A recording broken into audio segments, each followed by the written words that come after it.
Bienvenidos a la iglesia, de verdad que bueno verles esta mañana. Si no hemos tenido el gusto de conocernos, mi nombre es Jorge Cota y soy uno de los pastores aquí de Watermark en español. Y si esta es tu primera vez con nosotros o tal vez llevas ya años siguiendo al Señor, nuestro deseo es que este lugar sea un lugar donde todos podamos seguir creciendo y acercándonos más a Dios. Y cuando entraste recibiste una tarjetita de conexión, ahí puedes anotar tus datos e indicarnos cómo podemos servirte, cómo podemos orar por ti, o si deseas hablar con uno de nuestros pastores. Esta es una forma sencilla de poder conectarnos, así que si quieres llenarla ahora, cuando sea más conveniente para ti. Pero antes de abrir la palabra del Señor, quiero invitarles a tomar un momento para aquietar nuestro corazón, porque podemos estar físicamente aquí, pero con la mente en mil cosas. Así que te invito a que cierres tus ojos y a que ores primero por ti mismo y dile al Señor: Dios, habla a mi vida esta mañana.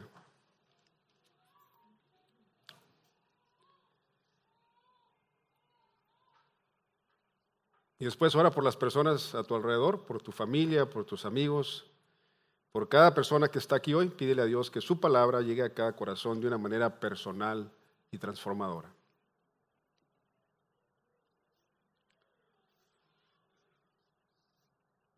Y por último te pido que ores por mí para que Dios hable con claridad a través de mis palabras.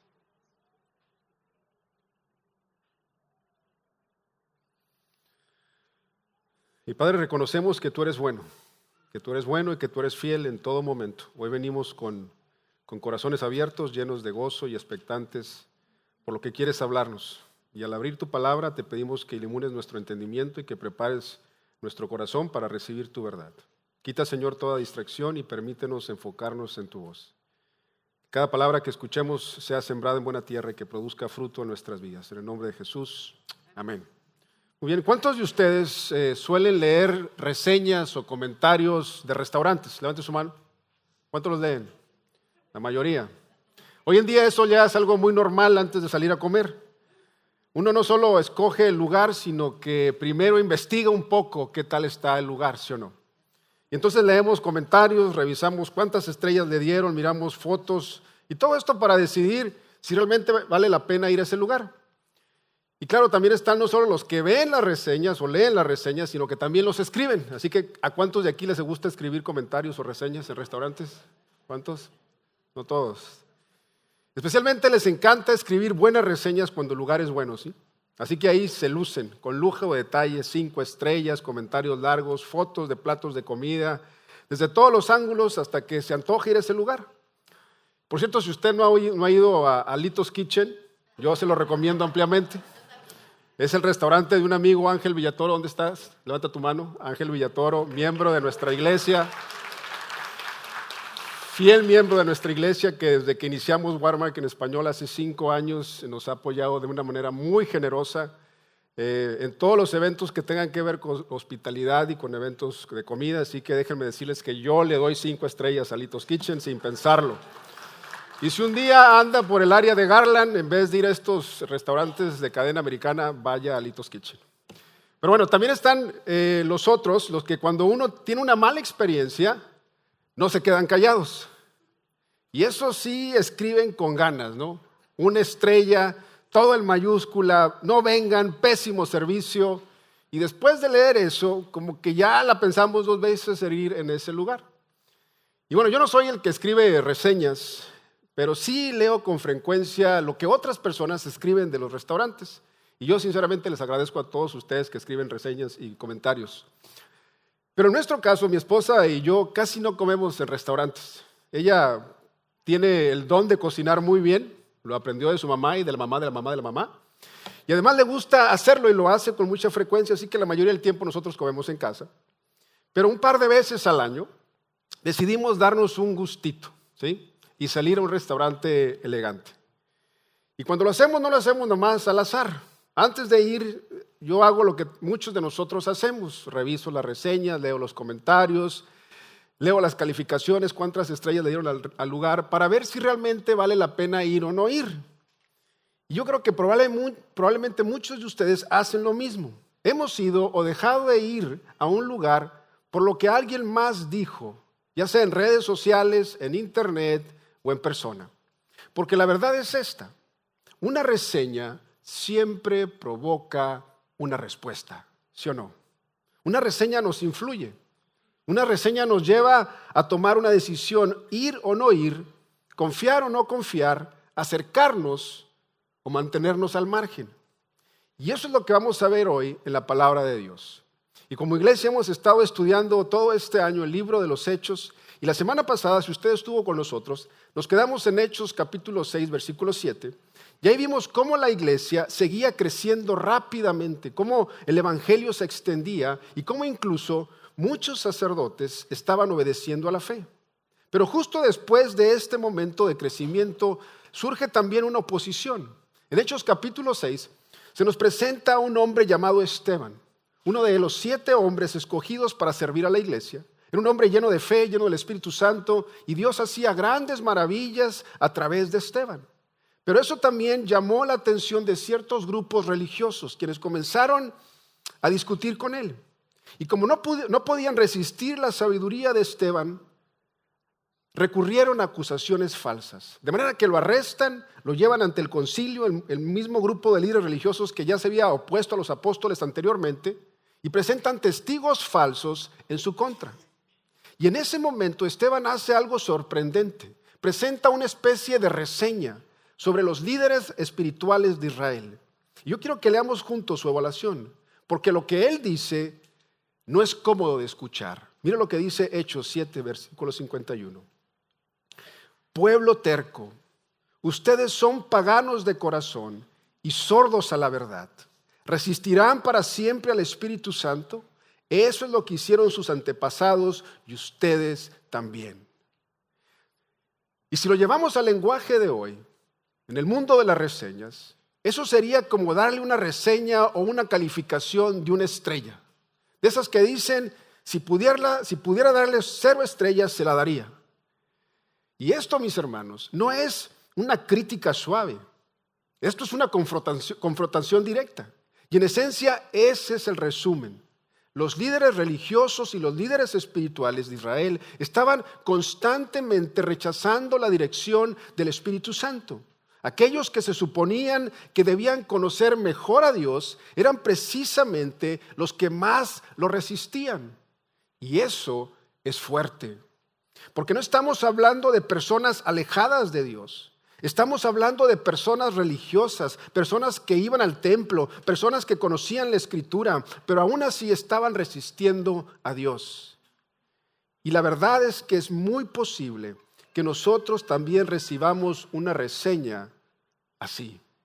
Que como iglesia o como personas estemos en riesgo de vivir resistiendo una y otra vez la dirección del Espíritu Santo en nuestras vidas. Pero déjeme decirle algo que creo de todos nosotros. A ninguno de nosotros nos gustaría recibir una reseña así, ¿sí o no? Nadie aquí quiere que eso describa su vida, ni que tampoco describa la vida de nuestra iglesia. Porque una reseña así nos alejaría de lo que Dios quiere hacer entre nosotros y nos impediría experimentar plenamente su visión. Pero escuche bien, resistir al Espíritu no siempre es algo grande, no siempre es algo escandaloso. A veces es en lo pequeño, en lo cotidiano. Es cuando Dios te muestra que necesitas perdonar, pero decides seguir guardando rencor. Es cuando sabes que hay algo que tienes que dejar, pero dices, luego lo hago. Es cuando Dios te está llamando a dar un paso de fe y tú te detienes por miedo. Es cuando vienes a la iglesia, cuando escuchas la palabra, pero sales aquí igual y no cambias absolutamente nada en tu vida. Cuando una persona resiste al Espíritu, poco a poco también se vuelve, escuche bien, insensible al pecado. Y comienza a adaptarse, y casi sin notarlo, a la forma de pensar de este mundo. Esto no se trata de portarse mejor. Escuche bien, se trata de rendirse a Dios. Porque uno puede cambiar conductas y aún así seguir en control de tu vida.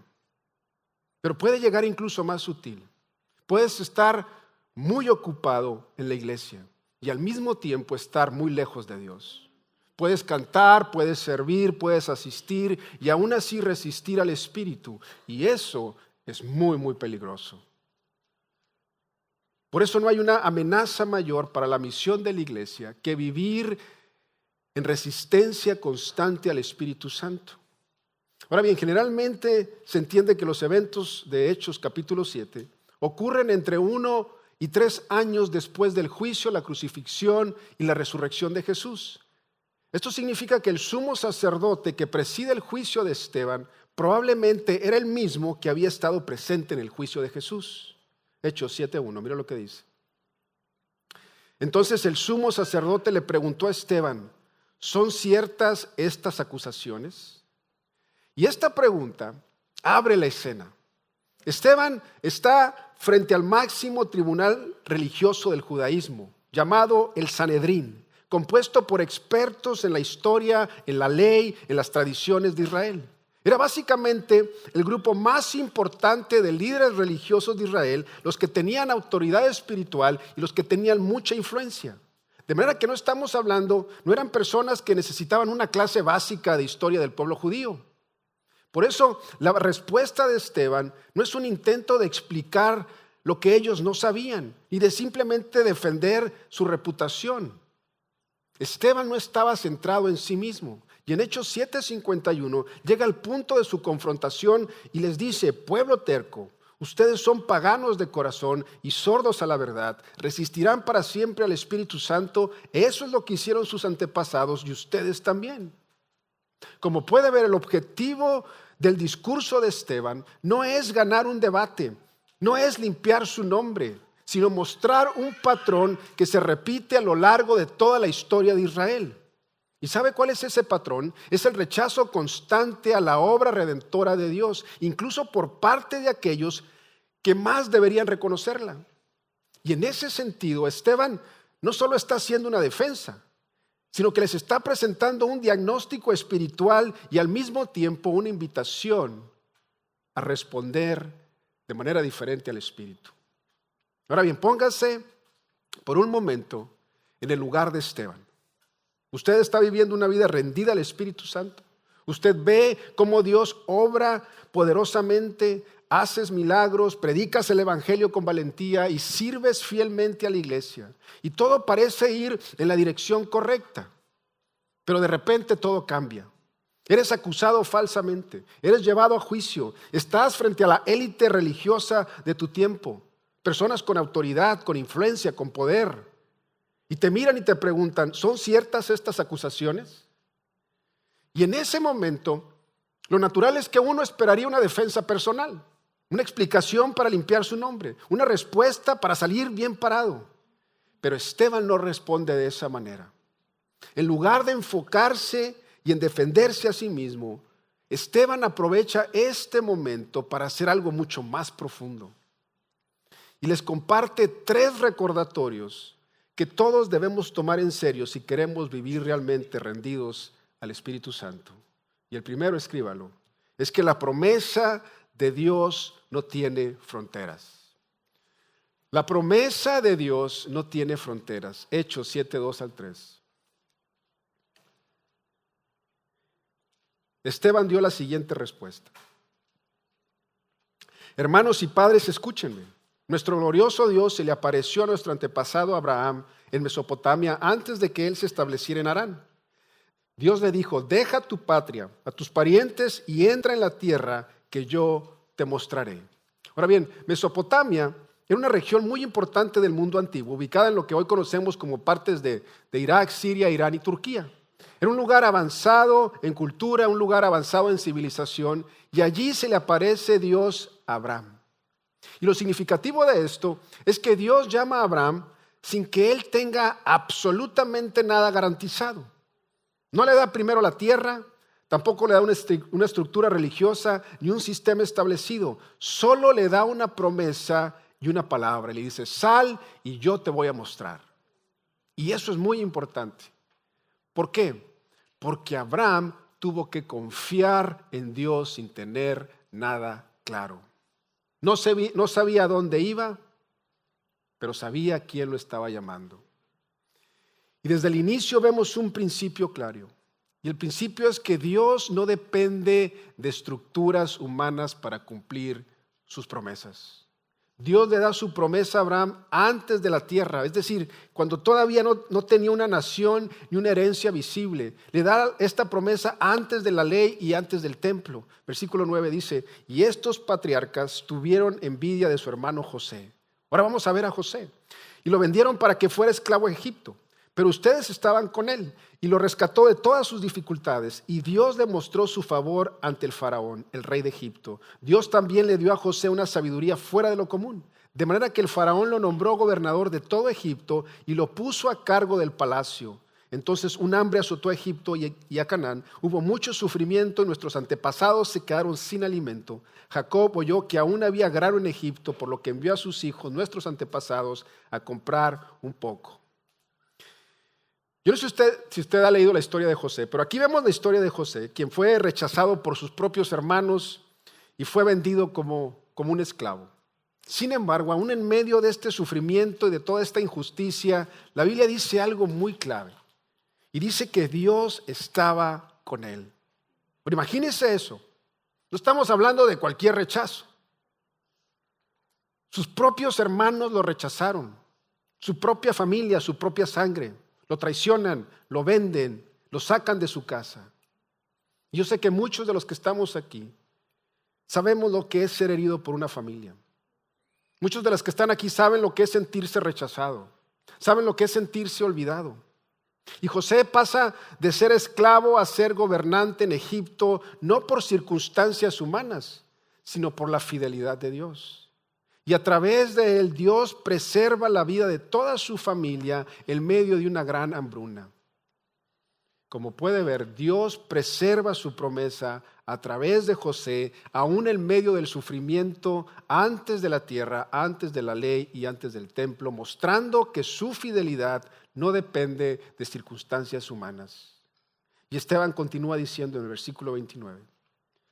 Cuando Moisés oyó eso, huyó del país y vivió como extranjero en la tierra de Madián. Allí nacieron sus 2 hijos. 40 años después, en el desierto que está cerca del monte Sinaí, un ángel se le apareció a Moisés en la llama de una zarza ardiente. Moisés quedó asombrado al verla.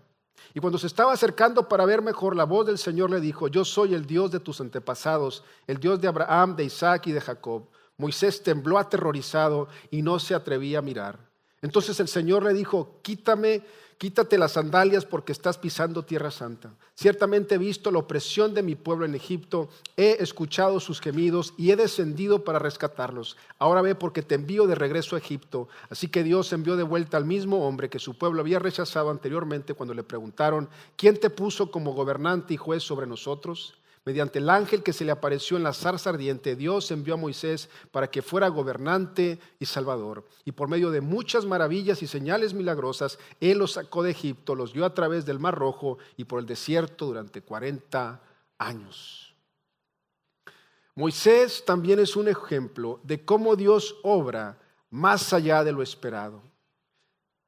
Moisés primero es rechazado por su propio pueblo, después huye al desierto y pasa años en el desierto y en el anonimato. Sin embargo, precisamente ahí, en el desierto, Dios se le aparece a Moisés. Moisés pasó años allí, lejos de todo, pensando que su vida quizá ya no tenía propósito. Pero ahí en el desierto, en lo oculto, Dios estaba preparando algo grande en Moisés. Y tal vez hoy tú te sientes así, como que estás atravesando un desierto. Oras, pero no ves respuesta. Esperas, pero nada cambia. Y piensas, Dios se olvidó de mí. Pero la historia de Moisés nos recuerda algo, que Dios no se olvida. Dios nos está preparando. Y lo que vemos es muy poderoso, porque Dios no solo llama a Moisés, sino que también escucha el clamor de su pueblo en Egipto y desciende para liberarlos. Y a pesar del rechazo inicial, Dios lo usa como instrumento de redención para hacer señales, prodigios y liberar a su pueblo. Como puede ver, Dios redime a su pueblo prometido a través de Moisés, antes de la tierra, antes de la ley y antes del templo. ¿Por qué? Porque su plan de salvación siempre ha existido por su gracia, no por estructuras humanas. De manera que todo lo que vemos en Abraham, todo lo que vemos en José, todo lo que vemos en Moisés, es un cumplimiento mayor en Cristo Jesús. Jesús no solo recibe la promesa, sino que Él es el cumplimiento de la promesa. Él vino a la tierra prometido, cumplió perfectamente la ley que nadie podía cumplir, y ahora por medio de su Espíritu Santo nosotros somos el templo de Dios. Y esto nos lleva a una verdad muy, muy importante: que la promesa de Dios no tiene fronteras. La promesa de Dios no está limitada a geografía, a cultura, a pasado o circunstancias. Dios puede alcanzar a un grupo no alcanzado y salvarlo. Dios puede entrar a una familia rota y restaurarla. Puede obrar en tu lugar de trabajo, donde parece que nadie le conoce. Y escucha bien, también puede obrar en tu vida personal, en tus luchas, en tus dudas, y traerte salvación. Porque el mismo Dios que llamó a Abraham, que estuvo con José y que levantó a Moisés, es el mismo Dios que sigue obrando hoy. El segundo punto, anótalo, es que la promesa de Dios siempre avanza. La promesa de Dios siempre avanza.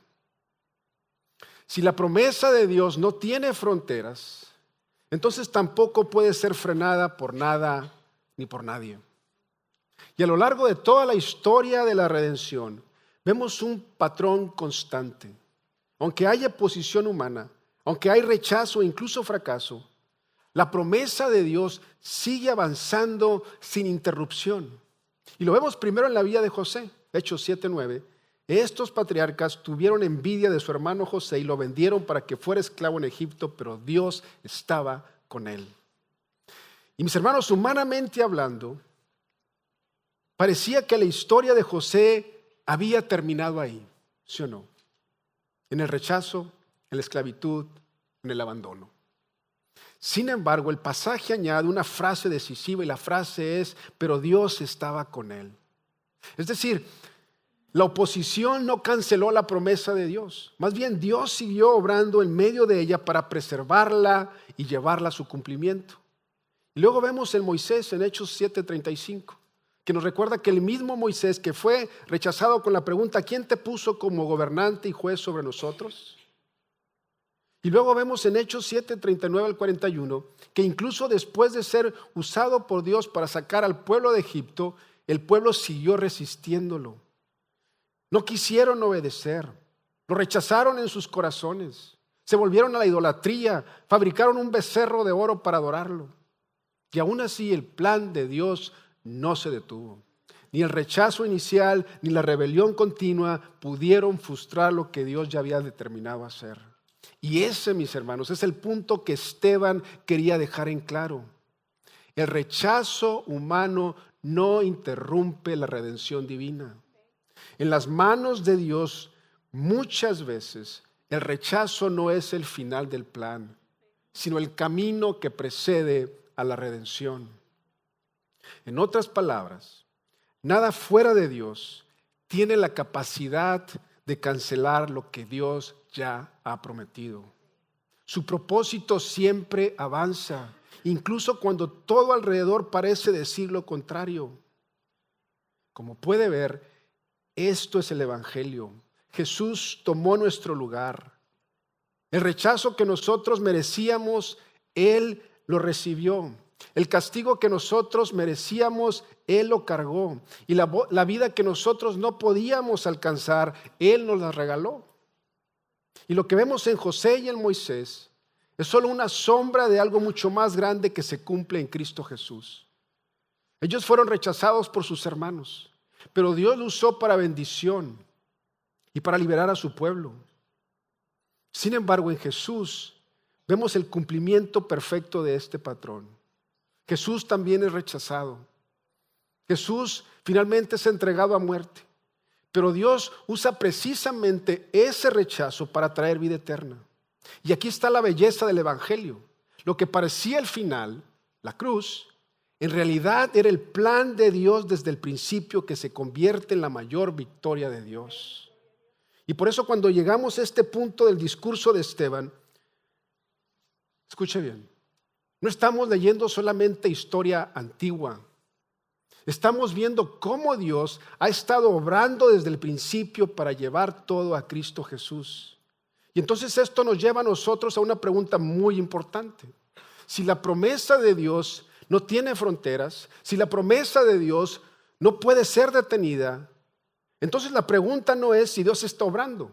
La pregunta es, ¿qué estás haciendo tú con eso? ¿Estás respondiendo o estás resistiendo? ¿Estás obedeciendo o estás posponiendo? ¿Estás rindiendo tu vida o quieres seguir en control? Y escuche bien. Si queremos vivir rendidos al Espíritu, necesitamos recordar algo importante. Y es que la promesa de Dios siempre avanza. No puede ser detenida. Así que no importa cuántas veces un familiar tuyo rechace el Evangelio, ni cuántas veces en el trabajo te ignoren, o se burlen de tu fe, o no te tomen en cuenta por seguir a Cristo, escucha bien, Dios sigue obrando. Que aunque no siempre lo veamos o no siempre lo entendamos, Dios está moviéndose en maneras que van mucho más allá de lo que nosotros podemos percibir. Y esa verdad nos da esperanza. Nos da esperanza para descansar en Él y también nos da fuerza para perseverar sin rendirnos. Pero también hay otro lado. Para algunos, el problema no es la oposición, sino la oportunidad que se nos presenta. Y puede ser que estés frenando lo que Dios quiere hacer en tu vida porque no estás dando ese paso, porque no estás obedeciendo o porque estás dejando pasar las oportunidades que Dios te está presentando. Punto número 3, escríbelo. La promesa de Dios también es para ti hoy. La promesa de Dios también es para ti hoy. Hechos 7, 51 al 53. Pueblo terco, ustedes son paganos de corazón y sordos a la verdad. Resistirán para siempre al Espíritu Santo. Eso es lo que hicieron sus antepasados y ustedes también. Mencionen a un profeta a quien sus antepasados no hayan perseguido. Hasta mataron a los que predijeron la venida del justo, el Mesías, a quien ustedes traicionaron y asesinaron. Deliberadamente desobedecieron la ley de Dios a pesar de que la recibieron de manos de ángeles. Y sabe, leer estas palabras, queda una pregunta inevitable. Y la pregunta es, ¿por qué el Sanedrín no se arrepintió si estaban frente a la verdad? Y la respuesta que nos da ese pasaje es clara.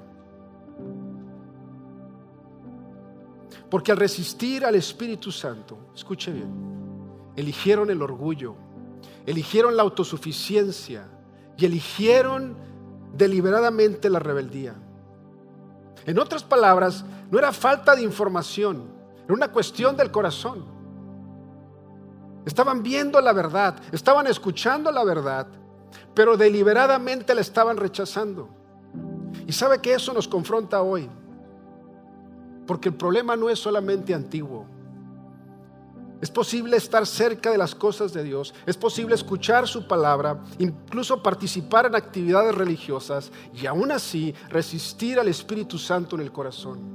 Porque la actividad externa puede verse muy bien por fuera, pero por dentro puede haber resistencia a lo que Dios quiere hacer en tu vida.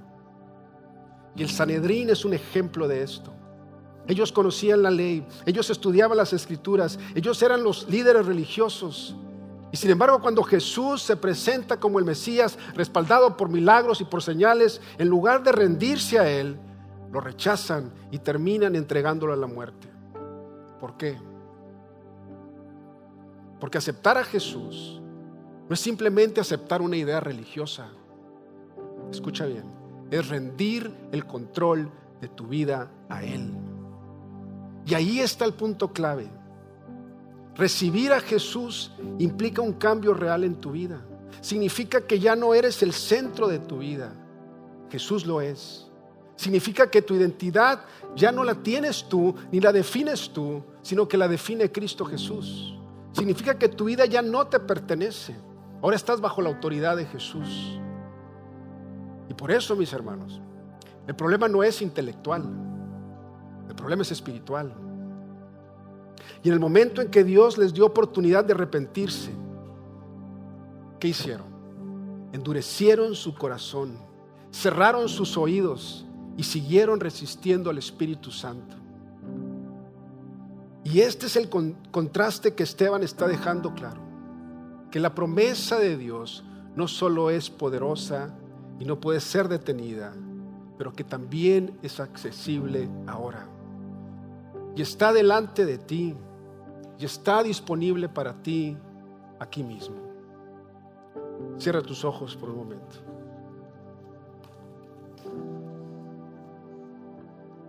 Sabes, tal vez has estado escuchando a Dios por un tiempo, pero no has respondido. Tal vez has sentido el llamado, pero lo sigues ignorando. Yo quiero decirte que no es coincidencia que estés aquí. Y quiero animarte que no lo dejes para después. No sigas resistiendo lo que Dios está haciendo en tu corazón.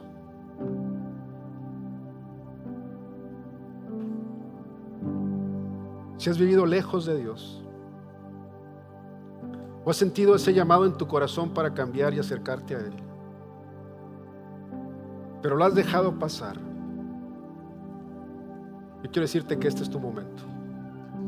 Hoy puedes creer en el Evangelio, hoy puedes confiar en Jesús. Si estás aquí y quieres comenzar una relación con Él, puedes repetir estas palabras conmigo. Ahí en tu corazón dile: Padre, reconozco que te necesito. Sé que he fallado, sé que he vivido lejos de ti. Sin tu ayuda no puedo cambiar, pero hoy entiendo que tú me amas y que enviaste a tu Hijo Jesús para morir por mí, para recibir el castigo que yo merecía y para darme una vida nueva. Hoy me arrepiento de mis pecados, hoy te entrego mi corazón, hoy te pido que me perdones y que me limpies y que me ayudes a seguirte todos los días.